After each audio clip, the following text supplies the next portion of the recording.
ஆப்கி அதாலத்துல வீரேந்திர சேவாக் மீது உள்ள அடுத்த குற்றச்சாட்டு. இவர் எல்லார்கிட்டையும் ஏடா கூடமா பேசுவாரு.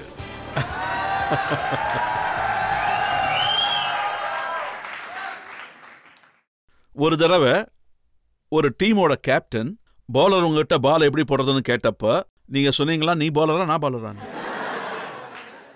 சார் பாருங்க, ஒரு பவுலர் கேப்டன் அவருக்கு இப்படி சொல்லணும்னு நினைச்சா, நீங்க இந்த பால் அப்படி பண்ணுங்க இப்படி பண்ணுங்கன்னு சொல்லணும்னு நினைச்சா, அவர் இத்தனை வருஷமா பவுலிங் பண்ணிட்டு இருந்ததை எப்பதான் யூஸ் பண்ண போறாரு?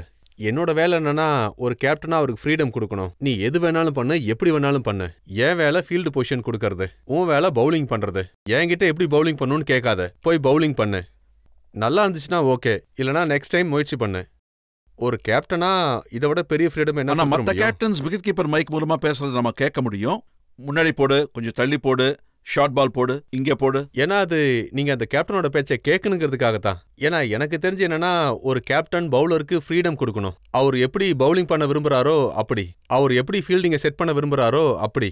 விஷயம் என்னன்னா, ஒரு பவுலர் ஒரு குறிப்பிட்ட பாலை எப்படி போடணும்னு நினைக்கிறப்போ அவரோட 100% எஃபர்ட்டை அந்த பாலை போடுறதுல செலுத்தணும். அவர் அந்த பவுலிங்கான ப்ரொடக்ஷனை எடுத்தே ஆகணும். ஆப் சைட்ல இருந்தா ஃபீல்டர் ஆப் சைட்ல இருக்கணும், பால் லெக் சைட்ல போட்டா ஃபீல்டரும் லெக் சைட்ல இருக்கணும். அப்பதான் பால் பவுண்டரி போகாம தடுக்க முடியும்.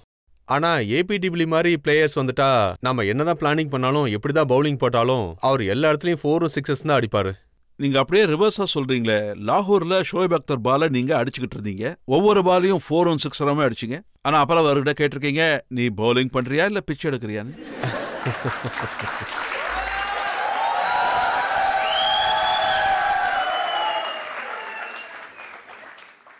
அவர் என்கிட்ட அடிக்கடி இப்படி சொல்லிக்கிட்டு இருந்தாரு, நீ இப்படி பண்ணு, என்னோட ஷாட்ல நீ தேர்ட் மேனுக்கு பாயிண்ட்ல அடிச்சுக்கிட்டு இருக்க, ஸ்ட்ரைட்டா அடிச்சு காட்டுன்னு சொல்லி கடுப்பேத்திக்கிட்டே இருந்தாரு. நான் அப்பதான் அவர்கிட்ட கேட்டேன், நீ என்ன பவுலிங் போடுறியா இல்ல பிச்சை எடுக்கிறியான்னு. அப்ப நான் அவருடைய பவுலை ஸ்ட்ரைட்டா தூக்கி 6 அடிச்சிட்டேன். ஏன்பா இப்போ உனக்கு நிம்மதியா, ஒழுங்கா பால் போடுன்னு சொன்னேன்.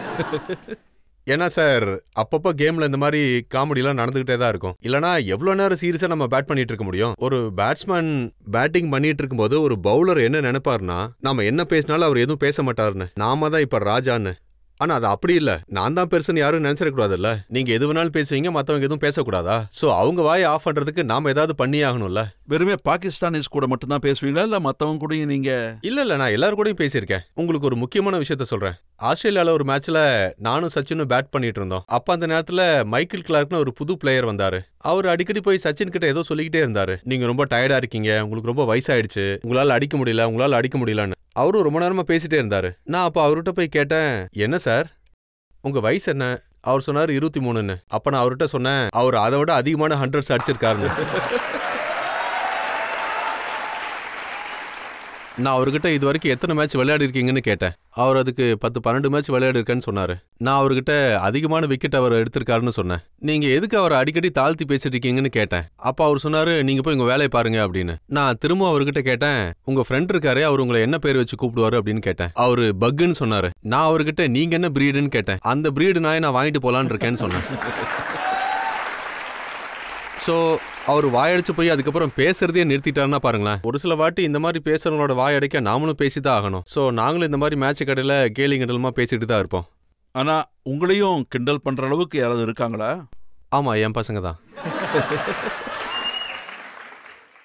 ஐபிஎல் டைம்ல மேட்ச் பார்க்கும்போது இல்ல டிவியில பார்க்கும்போது நான் அவுட் ஆனா அவங்க அப்படிதான் சொல்லுவாங்க, நீங்க என்ன ரன்னே எடுக்க மாட்டேங்கிறீங்க, கேட்டா பெரிய பிளேயர்னு சொல்றீங்க, என்ன பெரிய பிளேயர், ரன்னே எடுக்க மாட்டேங்கிறீங்க.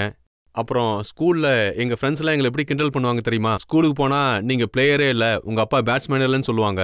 அப்ப நான் அவங்க கிட்ட சொல்லுவேன், இல்ல இந்த ஒரு 4 மேட்ச் இருக்கு, அதுல நான் நல்லா விளையாடி நிறைய ரன் அடிக்கிறேன், நல்லா பெர்ஃபார்ம் பண்றேன் அப்படின்னு சொல்லுவேன். அப்ப நான் சென்னைக்கு ஆப்போசிட்டா 50 பால்ஸ்க்கு 122 ரன்ஸ் எடுத்தேன். அதுக்கப்புறம் நான் அவங்க கிட்ட சொன்னேன், உங்க அப்பாவால இப்படி நல்லா விளையாட முடியும்னு சொன்னேன். சார், நான் உங்ககிட்ட இதை கேட்க விரும்புறேன். உங்க ஃபேமிலில இருந்து இன்னொரு வீரேந்திர சேவாக் நம்ம நாட்டுக்கு கிடைப்பாரா?